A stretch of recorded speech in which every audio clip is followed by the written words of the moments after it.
Welcome to Starphant. Today நம்ம சேனலில் கமகமன்னு mutton biryani pressure குக்கரில் எப்படி பண்ணுறதுன்னு பார்க்கலாம் வாங்க. வீடியோக்குள்ளே போகிறதுக்கு முன்னாடி நம்ம சேனல் இன்னும் சப்ஸ்கிரைப் பண்ணலன்னா சப்ஸ்கிரைப் பண்ணிக்கோங்க. அப்படியே பக்கத்தில் இருக்க பெல் ஐக்கானை கிளிக் பண்ணிக்கோங்க. வாங்க வீடியோக்குள்ளே போயிடலாம். ஃபஸ்ட்டு மட்டனை குக்கரில் நல்லா வேக வச்சு எடுத்துக்கலாம். குக்கர் ஹீட் பண்ணிவிட்டு 1 டேபிள் ஸ்பூன் ஆயில் ஆட் பண்ணிக்கோங்க. ஆயில் ஹீட் ஆனதும் 3/4 கிலோ அளவுக்கு மட்டனை நல்லா வாஷ் பண்ணிவிட்டு ஆட் பண்ணிக்கோங்க. மட்டன் ஆட் பண்ணிவிட்டு 1 டீஸ்பூன் மஞ்சள் தூள் ஆட் பண்ணிக்கோங்க. 1 டீஸ்பூன் மிளகாய் தூள், 1 டீஸ்பூன் கரம் மசாலா ஆட் பண்ணிக்கோங்க. தேவையான அளவுக்கு உப்பு ஆட் பண்ணிவிட்டு மட்டனோட மசாலாஸை நல்லா மிக்ஸ் பண்ணி விட்டுக்கோங்க. இந்த மாதிரி கறி வேக வைக்கும் போதே மசாலாஸ் ஆட் பண்ணுறதுனால உங்களுக்கு பிரியாணி இன்னும் நல்லா வாசமாக இருக்கும். ஒரு 2 மினிட்ஸ்க்கு மசாலாஸோட இந்த கறியை எண்ணெயிலேயே நல்லா வதக்கி விட்டுக்கோங்க. வெறும் கறியை மட்டும் வேக வைக்காமல் இந்த மாதிரி மசாலாஸ் ஆட் பண்ணிவிட்டு நல்லா வேக வைக்கும்போது நல்ல ஒரு ஃப்ளேவரும் கலரும் கிடைக்கும். இந்தளவுக்கு மிக்ஸ் பண்ணிவிட்டு கறி வேகிற அளவுக்கு தண்ணி ஆட் பண்ணிக்கோங்க. இந்த தண்ணி தான் பார்த்திங்கன்னா நம்ம பிரியாணிக்கு யூஸ் பண்ணிக்க போகிறோம். இப்போ இதை க்ளோஸ் பண்ணிவிட்டு 5 விசில்ஸ் வச்சு எடுத்துக்கோங்க. மட்டன் நல்லா வெந்ததும் அதை தனியாக எடுத்து வச்சுக்கோங்க. வாங்க இப்போ பிரியாணி செய்ய ஸ்டார்ட் பண்ணிடலாம். குக்கரை ஹீட் பண்ணிவிட்டு 4 டேபிள் ஸ்பூன் ஆயில் ஆட் பண்ணிக்கோங்க. 50 ml அளவுக்கு எடுத்துக்கோங்க. 1 டேபிள் ஸ்பூன் நெய் ஆட் பண்ணிக்கோங்க. ஆயில் நல்லா ஹீட் ஆனதும் பிரியாணி ஸ்பைசஸ் ஆட் பண்ணிக்கோங்க. ஒரு பிரியாணி இலை, 2 சின்ன துண்டு பட்டை, 3 கிராம்பு, ஒரு அன்னாசி மொக்கு, கொஞ்சமாக சோம்பு ஆட் பண்ணிக்கோங்க. ஒரு பச்சை மிளகாவை 2ஆக கட் பண்ணிவிட்டு ஆட் பண்ணிக்கோங்க. 2 மீடியம் சைஸ் வெங்காயத்தை நல்லா ஸ்லைசஸாக கட் பண்ணிவிட்டு ஆட் பண்ணிக்கோங்க. எந்த அளவுக்கு நைஸாக கட் பண்ணுறீங்களோ அந்தளவுக்கு வெங்காயம் சீக்கிரம் நல்லா வதங்கிடும். நான் இன்றைக்கி 2 கப் பாஸ்மதி ரைஸ் எடுத்திருக்கேன். 2 கப் ரைஸ்க்கு 2 மீடியம் சைஸ் வெங்காயம் ஆட் பண்ணிக்கிறேன். பாருங்கள், வெங்காயம் நல்லா வதங்கிடுச்சு. இப்போ இதில் 2 டேபிள் ஸ்பூன் இஞ்சி பூண்டு பேஸ்ட் ஆட் பண்ணிக்கோங்க. எப்போவுமே இஞ்சி பூண்டு பேஸ்ட் அரைக்கும்போது நல்லா இந்த மாதிரி கெட்டியாக அரைச்சி வச்சுக்கோங்க.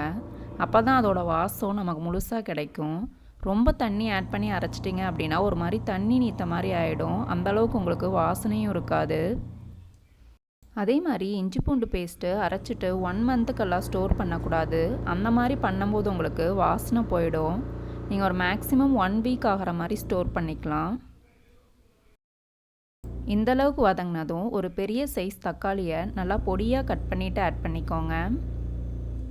2 கப் ரைஸ்க்கு ஒரு பெரிய சைஸ் தக்காளி கரெக்டாக இருக்கும். தக்காளி அதிகமாக ஆட் பண்ணிட்டோம் அப்படின்னா அது தக்காளி சாதம் மாதிரி ஆகிடும் உங்களுக்கு.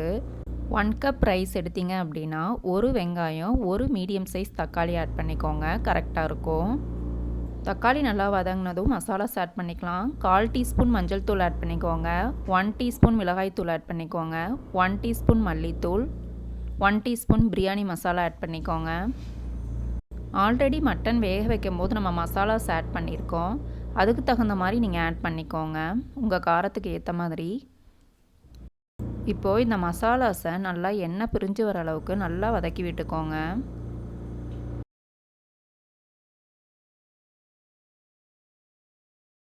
மசாலாஸ் இந்தளவுக்கு வதங்கினதும் 2 டேபிள் ஸ்பூன் தயிர் ஆட் பண்ணிக்கோங்க. தயிர் நல்லா ஃப்ரெஷ்ஷான தயிராக எடுத்துக்கோங்க. புளிச்ச தயிர் ஆட் பண்ணிங்க அப்படின்னா டேஸ்ட் அது நல்லா இருக்காது.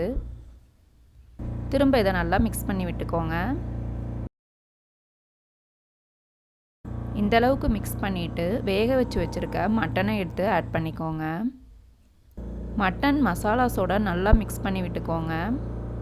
இந்த மசாலாஸ் மட்டனில் எந்த அளவுக்கு இறங்குதோ அந்தளவுக்கு பிரியாணி உங்களுக்கு நல்ல ஒரு டேஸ்ட்டாக இருக்கும். மட்டன் இந்த மாதிரி வதக்கிட்டு இருக்கும்போதே ரொம்ப நல்ல ஒரு வாசனையாக இருந்துச்சு.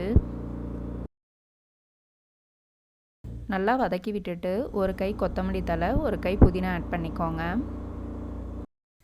புதினா ஒரு கை அளவுக்கு ஆட் பண்ணிங்க அப்படின்னா கொத்தமல்லி தழை அது பாதி அளவு எடுத்துக்கோங்க, அது கரெக்டாக இருக்கும். திரும்ப இப்போ அதை நல்லா மிக்ஸ் பண்ணி விட்டுக்கலாம். மிக்ஸ் பண்ணி விட்டுட்டு 3 கப் அளவுக்கு வாட்டர் ஆட் பண்ணிக்கோங்க. நான் மட்டன் வேக வச்சா அதே வாட்டரை ஆட் பண்ணிக்கிறேன். 2 கப் பாஸ்மதி ரைஸ்க்கு 3 கப் வாட்டர் கரெக்டாக இருக்கும். நான் 1/2 hour பார்த்திங்கன்னா அரிசியை ஊற வச்சுருந்தேன். அப்போ இது கரெக்டாக இருக்கும். சப்போஸ் நீங்கள் அரிசி ஊற வைக்காமல் ஆட் பண்ணுறீங்க அப்படின்னா இன்னொரு கப் எக்ஸ்ட்ரா வாட்டர் ஆட் பண்ணிக்கோங்க. அரிசி உள்ளே ஆட் பண்ணிவிட்டு தேவையான அளவுக்கு உப்பு ஆட் பண்ணிவிட்டு லைட்டாக அந்த மாதிரி மிக்ஸ் பண்ணி விட்டுக்கோங்க. நார்மல் ரைஸ்லேயும் நீங்கள் இதே மெத்தட்லேயே பண்ணலாம், டேஸ்ட்டு நல்லாயிருக்கும். தண்ணி நீங்கள் உங்கள் அரிசிக்கு எந்த அளவில் எடுப்பீங்களோ அந்த அளவில் எடுத்துக்கோங்க, கரெக்டாக இருக்கும்.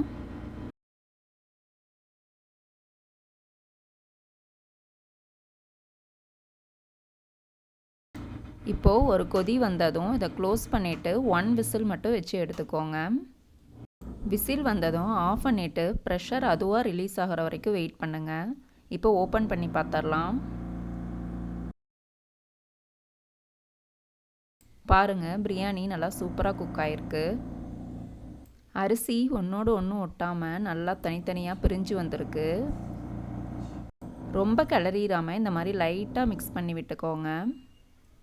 கமகமனு பிரியாணி நல்லா வாசனையாக இருக்குது. கண்டிப்பாக இதே மாதிரி ட்ரை பண்ணி பாருங்கள்.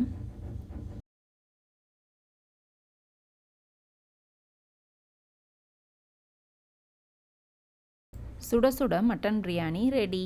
நீங்களும் ட்ரை பண்ணி பார்த்துட்டு கமெண்ட் பண்ணுங்கள். Like and share. Subscribe to Starphant.